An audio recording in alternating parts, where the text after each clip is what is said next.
Welcome to this follow-along 15-minute class. This is Vincent from the Handstand Academy. Today we're going to talk about the timber drill in a class designed both for beginners and intermediates. How do you know where you are at? If you cannot freestand, you are a beginner for this class.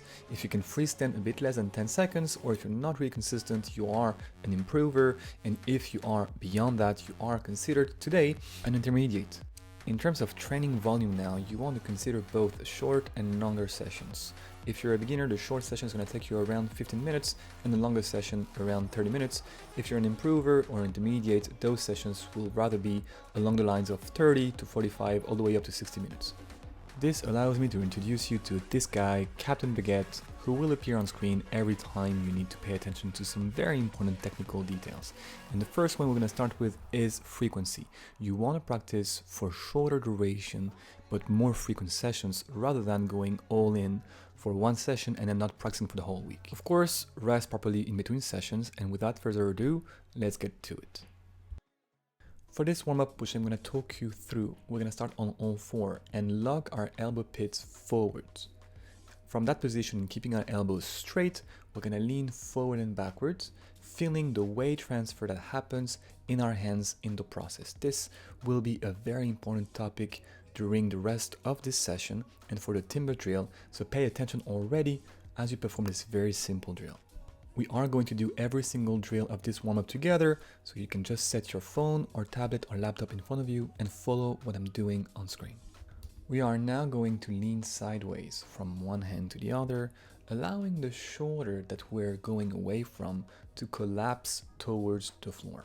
You can add a bit of internal rotation in this process as long as you are feeling safe, and gently stretch that part of the arm and shoulder as you go from one side to the other. After 10 reps, you can actually widen the distance between both hands to increase the stretch. We're not holding that stretch passively, but more so dynamically going from one side to the other.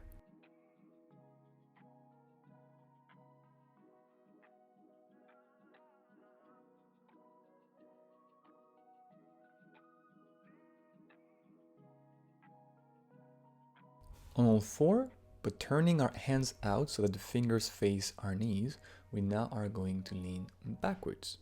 We want to keep our hands flat in the process and our elbows straight, and realize once more that the weight distribution changes in our hands as the shoulders travel forward and backward. From there, and keeping our hands flat on the ground, we're going to start bending the elbows, bringing them closer to our thighs, and then locking them again in the straight position.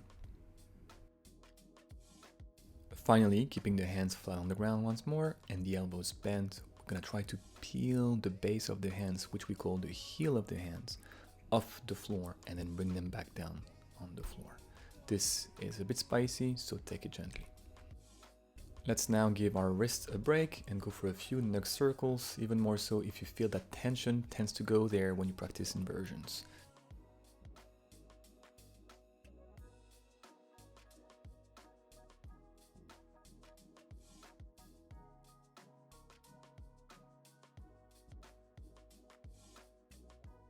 Back on all four, we're gonna get very technical. We're gonna go back to the very first drill we did and think of a line that we could draw from the center of our hands all the way up to the ceiling.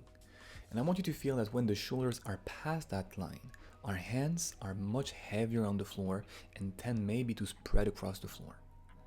On the other hand, if the shoulders go before that line, our hands tend to lift off the floor and to feel lighter against it. For now, very slowly, very mindfully, we're gonna have those shoulders travel in front of that line and back before that line and feel what this means for our hands. You may even close your eyes to make this even more noticeable. Don't rush it, it's more about quality than quantity here. If we take a closer look at my hand, we can see that it flattens out on the floor as my shoulders lean forward. And everyone is different, so you may find that your own hand does something slightly different, but for sure you will feel the heaviness on it. If you're more advanced, if you're an improver, I want you to stay within the heavy zone that is past that vertical line for 2 to 3 reps, and then consciously allow the shoulders to come before vertical, point at which our hands become light again. What deserves your attention at that level is the room you have past vertical line to stay heavy on those hands, and the tipping point at which the shoulders will make our hands become light again.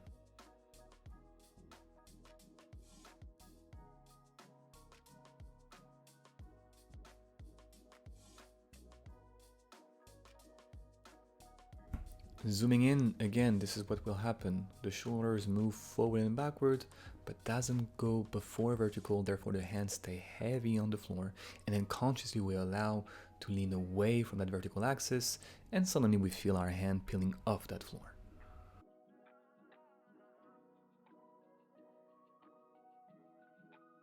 If you are an intermediate, you want to do the same, but you want to use your fingers instead of just bringing your shoulders forward and backwards.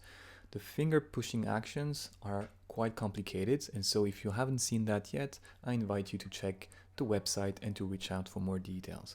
But for now, I'm going to assume that you have done this before, that you know how to use your fingers, and I want you to use them properly here, propelling your shoulders backward by pushing on your fingers and relaxing them to allow the shoulders to move forwards. And same as before, we are going to stay within the floating zone for 2 to 3 reps, and then keep pushing on those fingers to bring the shoulders before the vertical line and lose our grip against that floor.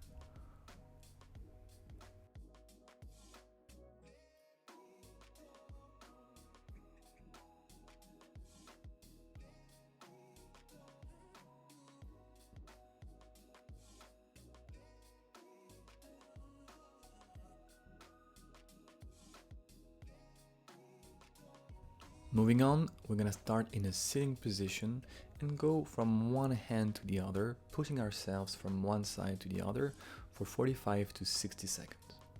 The idea here is to think of our arms as if they were legs and as if we were landing out of a jump. So we want to bend that elbow and receive the weight on one side and then push against that arm to reach as far as we can on the other side. You can try landing those hands further away from or closer to your body and change the direction of your fingers for different stimulus around the elbow, wrist, and scapula.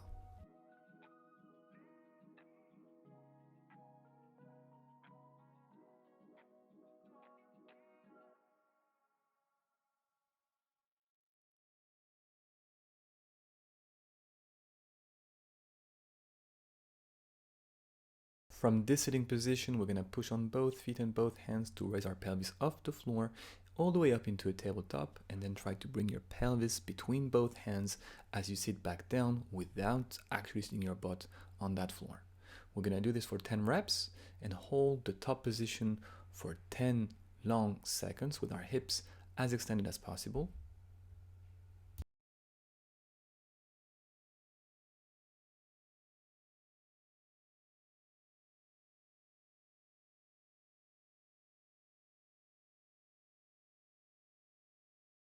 And if you're a bit more advanced, try to hold the bottom position with the feet off the floor for 10 more seconds.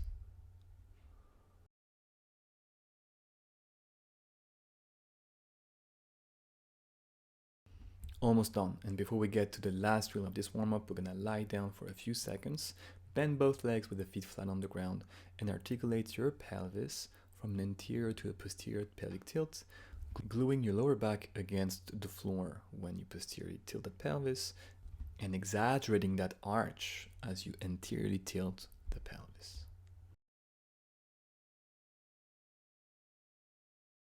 For the last part, we're going to set ourselves in a plank and start with the weight shifts we talked about just before, in which the shoulders were leaning forward in such a way that the hands were becoming heavier, and on purpose leaning before the vertical axis for our hands to become a bit lighter and peel off the floor. From that position, we are going to try to keep our hands heavy and our shoulders aligned past the vertical axis at all times, and walk our feet towards our hands and away from them without allowing the shoulders to move forward and backward too much. If I had my hand on your shoulders, you should be able to keep contact with that hand and to not push it away too far. If you need to bend your knees as your feet get closer to your hands, do it. What I am after here is more so how you stack your shoulders over your hands and what you have to do to keep them there. You can do the exact same drill more dynamically, actually taking steps into it and out of it, going forward and backward.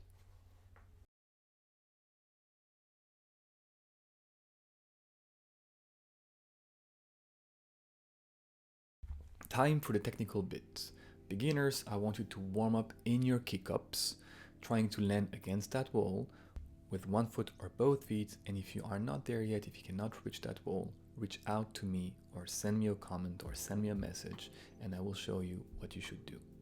I am showing both at the screen, but I would like you to keep either both feet together or one foot on the wall. Do not alternate between one position and the other, and go for 5 sets of 2 reps.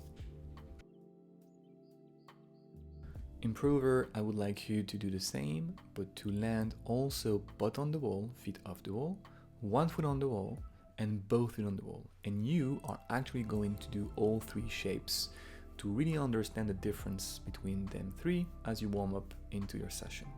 2 to 3 sets of 2 reps for each shape. Intermediates, we're gonna go for tapas of kick-ups. So add to the equation your straddle, your frog, and your tuck. And please ensure to land consistently softly, or even to float before you land for every single kick-up. Now to the main part of this lesson. We're gonna kick up against the wall, beginners. Reach the wall with either one foot or both feet and pay attention to where our shoulders are over our hands. And from there, without changing anything else to your body, you're gonna lean the shoulders backwards so that instead of sitting stacked over the hands, they start being diagonally going away from the wall, which will precipitate your fall.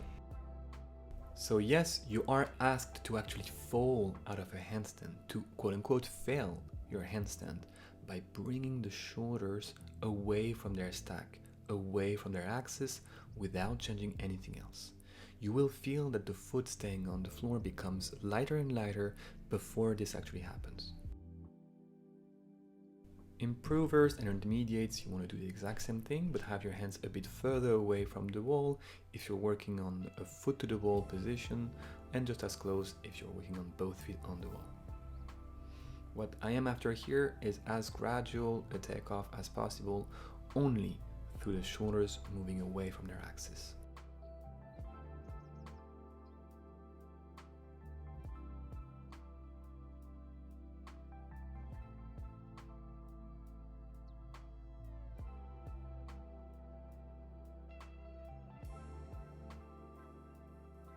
Moving on, chest to the wall. Beginners, we are going to align ourselves chest to the wall at a safe distance from the wall and hold this for 10 solid seconds.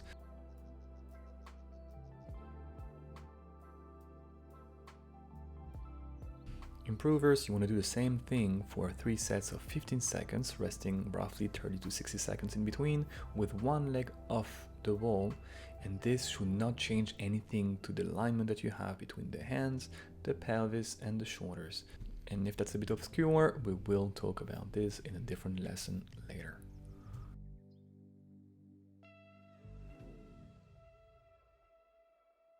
Careful about the technique here. Captain Baguette is going to remind you that you should not push on that wall nor flex the hip to take off. Your takeoff should happen in such a way that your foot is passively peeled off that wall. Intermediates, you are going to hover off that wall in whatever shape you see fit for 15 seconds.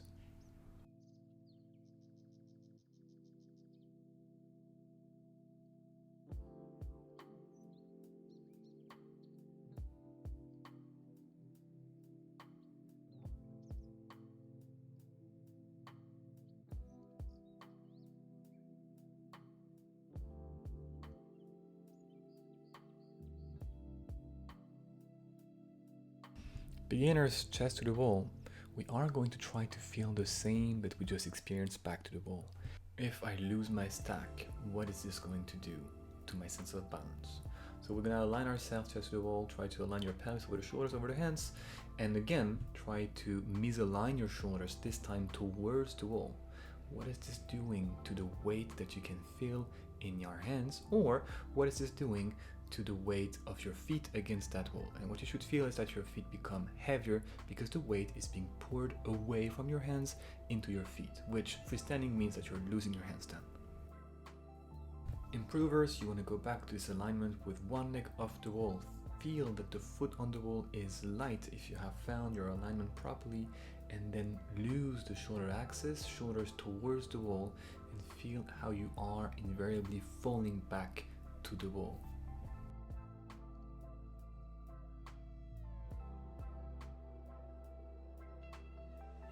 Intermediates, we're gonna hover off that wall, chest to the wall, in either a V shape or an I shape fit together, and similarly force a fail. Force our shoulders to lean backwards without compensating like we would do in a hollow back.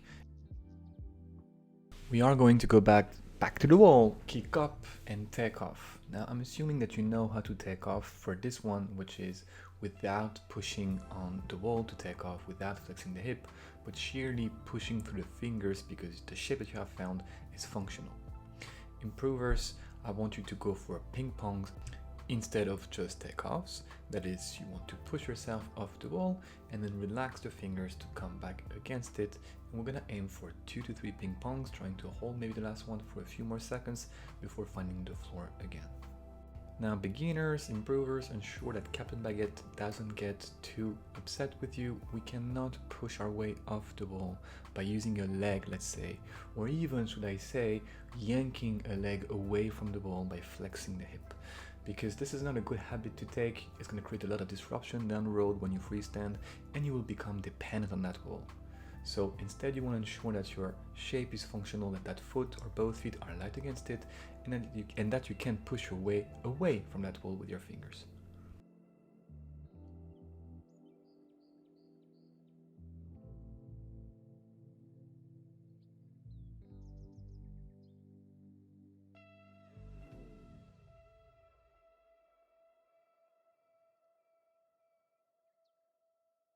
Intermediates, you want to aim for the same, but you want to float before you land against that wall. We're gonna ping pong once, twice, 3 times, maybe trying to hold it a bit longer every time you're off that wall. But what I really want to see is a good float before you reach that wall initially and start your ping pong.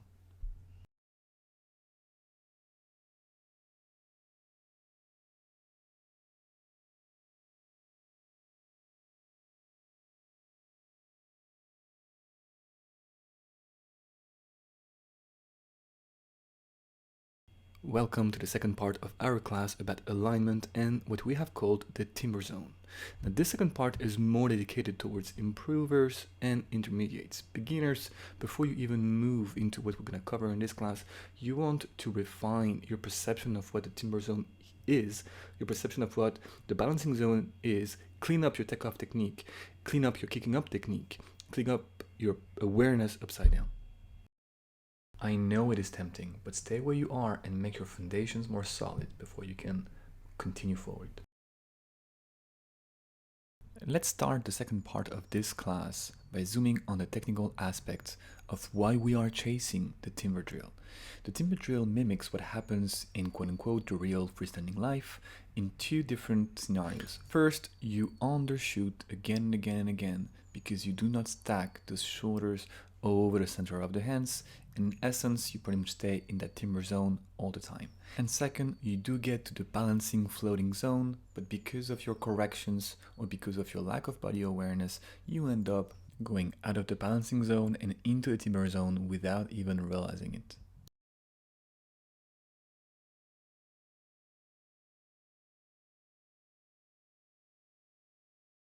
Back to our drills. Improvers, we now want to combine together your heightened perception of the axis and then timber drill with your recovery techniques.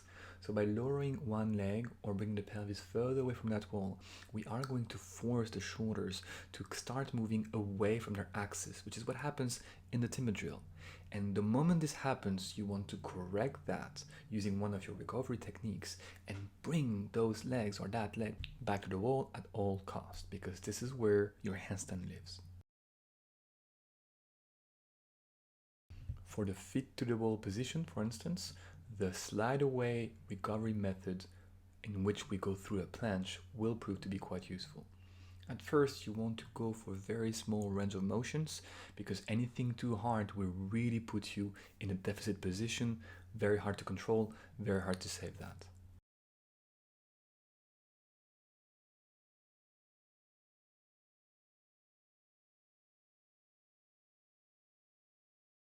Bringing your hands a bit further away from the wall may give you more space to feel the tipping point at which the tree starts to be chopped off and make its way back to the floor, the timber moment, and therefore give you more leeway to correct that.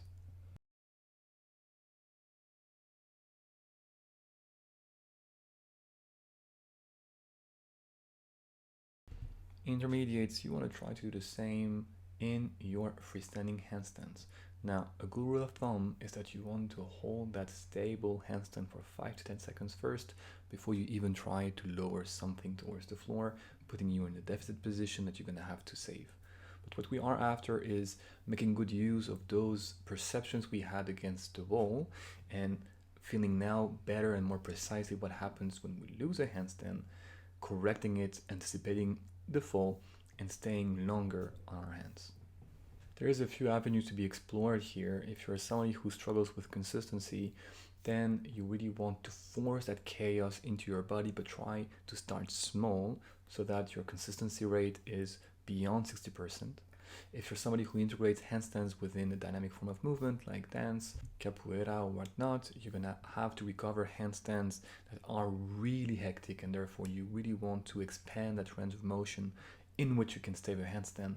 And if you are after the press, then working on the planche variation of the handstand, that's your slide away drill, will prove very useful in that freestanding position.